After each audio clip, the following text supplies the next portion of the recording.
Welcome to the Wednesday edition of Vogan's European Outlook. It was 37 years ago last night that the famous Michael Fish said the famous words.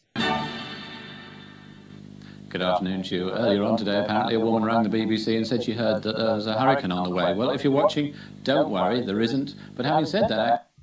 Northern France and southern UK woke up to a trail of devastation as a rapidly deepening area of low pressure that has become very infamous in UK weather history buzzed across the north of France and the southern UK, bringing a trail of destruction. It was one of the most famous storms to ever hit the UK in a few hundred years, I believe as much as 300 years to be exact.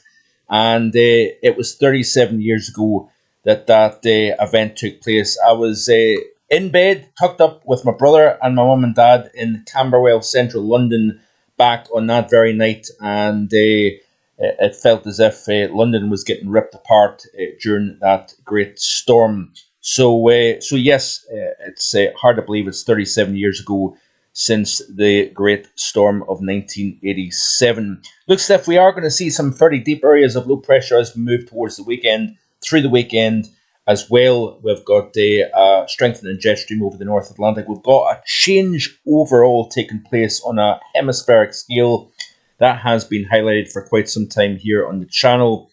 It's all, a lot of it, not all primarily, but the Mandrelian oscillation has a lot to do with this as it moves into a amplified state of phases 3, 4, and 5. Now we are seeing the legacy of the negative NAO signal over eastern North America, and we have been seeing some pretty cold temperatures, in fact, across the eastern half of the United States as a result of a deep trough drilling south, and this has been the result. So we've seen record-breaking cold temperatures in the eastern half of the United States. We've seen record warm temperatures on the other side of the Atlantic. And what is taking place, if you look at the 850 temperatures, this is the 2 meter temperature. If we look at the 850s here real quick, you can see what we're looking at here. So very, very cold air compared to normal, drilling into the eastern United States, while we've got a deep trough to the west, not to the east like we've seen last week, but to the west of the UK. Quite a strong ridge of high pressure over the east of the UK. And we're drawing our air from Tunisia, from Algeria, up into France and the UK. We've seen temperatures as high as 18 degrees Celsius in Prestwick on the Ayrshire coast this afternoon. Temperatures into the low 20s as expected across the southeast. But as this plunge of cold air descends south over the North Atlantic to the west, that has drawn our air flow in from the south.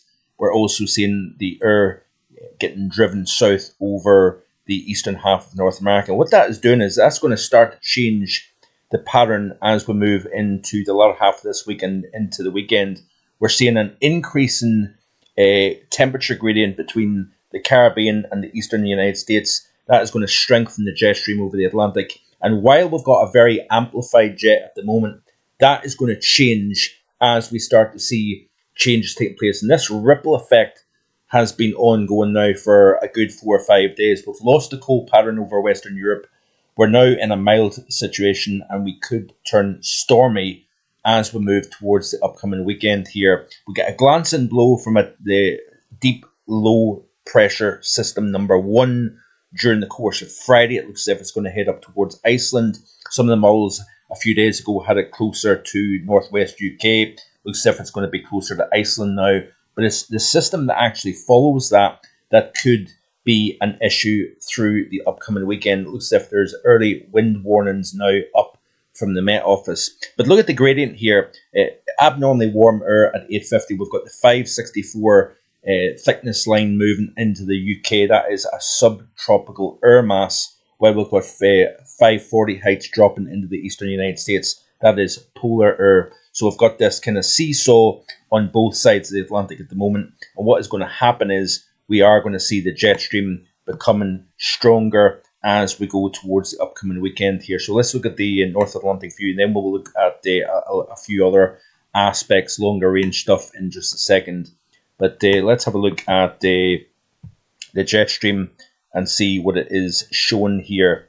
So back to the here now, it's actually showing a relatively flat jet. But look at this here. As we start to see the cold air dropping into eastern North America, we're then seeing the jet stream becoming more amplified in nature, and therefore we are going to start to see areas of low pressure to the west of the UK, kind of starting to, you start to see the change taking place as we go through the next few days here, as that jet stream becomes stronger, exit North America as a result of that cold dropping south, colliding with the warm over the Caribbean.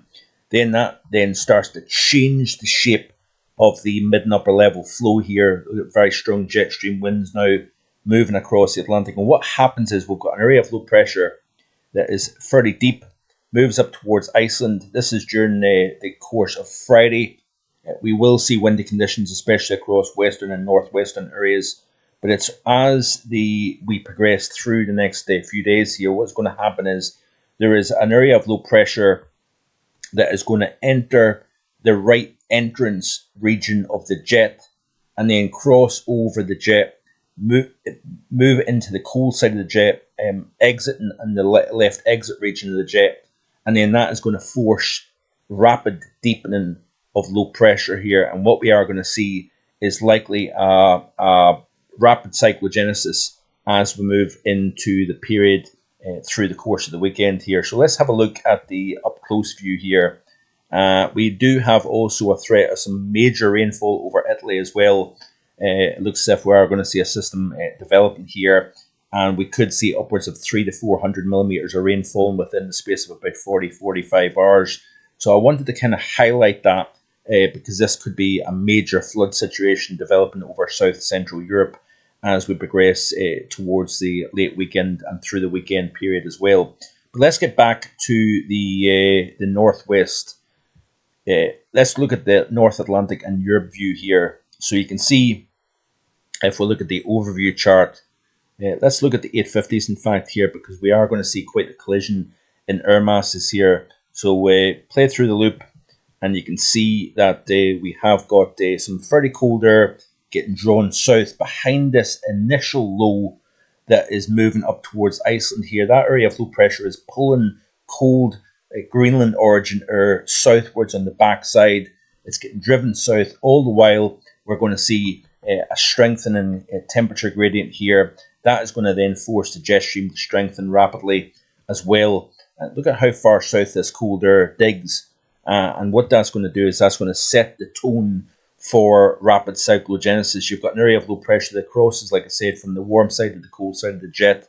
Then the isobars are going to all pop within that center, and we're going to see pressure dropping below 24 millibars within 24 hours, which is a criteria for rapid cyclogenesis. Then if we look at the overview chart here for the same time frame, we've got this very powerful area of low pressure seen by the ECM model here, dropping into the 950s and millibars here. Notice here, it's relatively close, not over the UK and Ireland. It's staying generally to the west here, but the overall, that area of high pressure to the south and to the east of Europe is essentially what may help slightly shield us from this system actually crossing directly over the UK and Ireland here.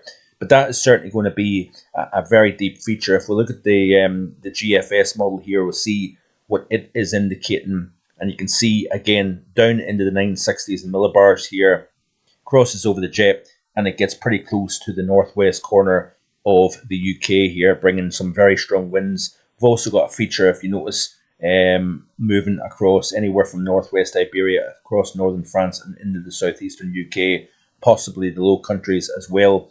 And then you notice that we have a much flatter regime, high pressure to the south, low pressure to the north. That is your textbook phase 4 and 5 of the MJO, by the way. So the whole process from changing from negative to positive NAO takes time. It doesn't just flick. You just don't flick a switch and it all of a sudden changes. We've seen the changes initially now over Western Europe. We're seeing the changes, a bit of a lag over the western side of the Atlantic, over North America.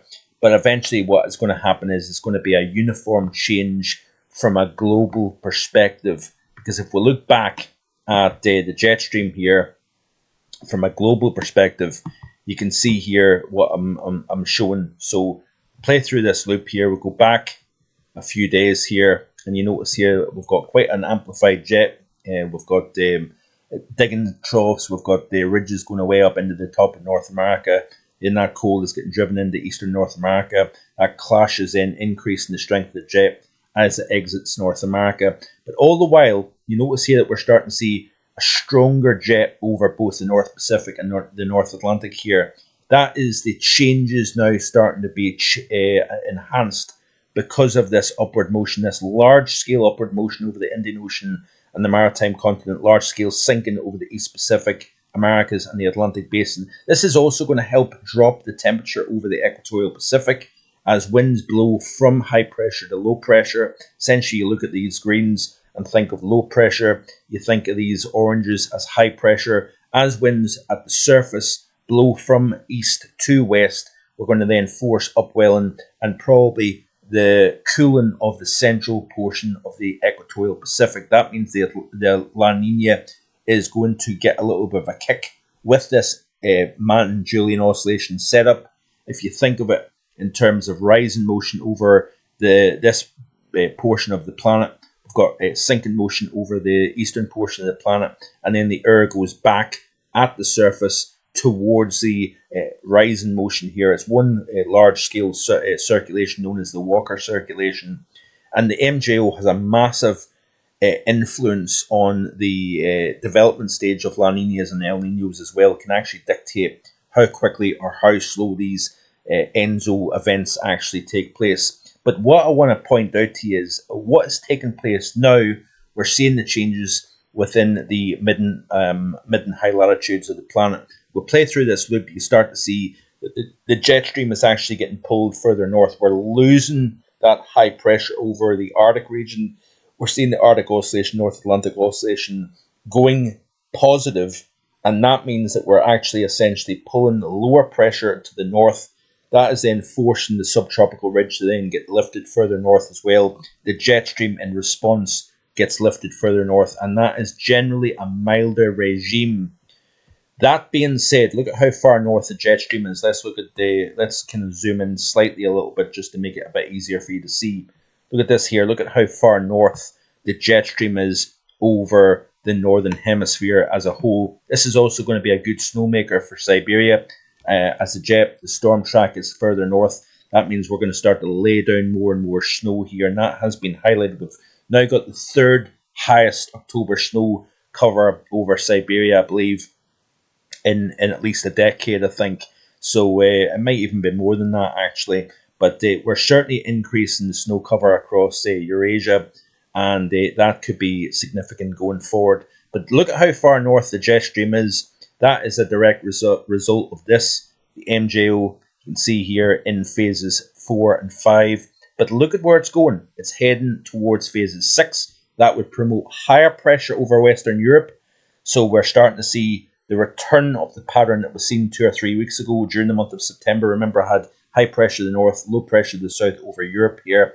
Then eventually it moved into phases 7, 8, and 1. That then allowed the high to retrograde back towards Greenland. We started to see the NAO and the AO return to a negative. It tanked into deep negative. And watch what happens. The MJO is expected to go into the West Pacific. But also, the darker the greens, the greater the amplification of that MJO, the greater the influence the MJO may have. So you notice here, Thursday, 17th, we've got quite a strong pulse anywhere from the central portions of the Indian Ocean into the maritime continent and into the West Pacific. When it's stuck over Indonesia, it is usually a mild, positive Arctic oscillation, North Atlantic oscillation pattern. But watch what happens as we move into the latter half of October. We notice that we're starting to see the greens getting pulled further and further east here. And that is a phase 7 in towards phases 8 of the MJO. And look at the dark greens. We've got quite a lot of strength in that upward motion here.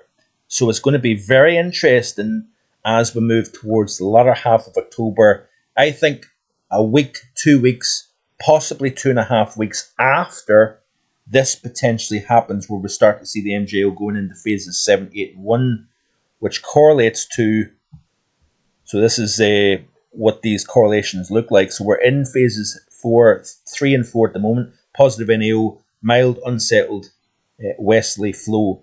As it moves into phases 5 and 6, blocking high pressure over the UK and Europe here.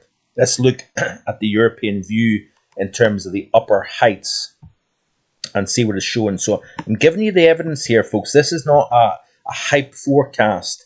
This is me giving you the evidence to back up what I think potentially could happen. And I say these things sometimes before models show it. I'm not just showing you model runs and then hyping up what I'm seeing on the models. I'm showing you the evidence to back up the theory behind why I think a certain type of weather pattern can take place. So if we look at the 500 millibar real quick here, bear with. This is a GFS ensemble. Upcoming 5 days. Bear with a second again, sorry. So let's go to the upcoming 5 days. Classic positive NAO signal, phase 3, 4 of the MJO. Looking into the 6 to 10 day, you see we're flattening things out. Again, positive NAO signal. As we move towards the 11 to 15, there's the high pressure, and this would be a correlation to the phase 6 of the MJO. That high pressure starting to build more towards the UK, Ireland, possibly further and further west. And this would certainly get quite interesting in terms of the overall ideas. So MJO is expected to go into the colder phases, as can be seen here. And then we'll wait and see what happens as we move into the month of November. But it certainly could turn quite stormy as we move towards the end of this week and through the weekend. So we'll keep an eye on that going forward. Winter ideas will be coming up. I am in the final stages of writing up the October update for the 2024-25 winter. So stay tuned over the next few days. Like and subscribe, and I'll see you next time with more. Bye for now.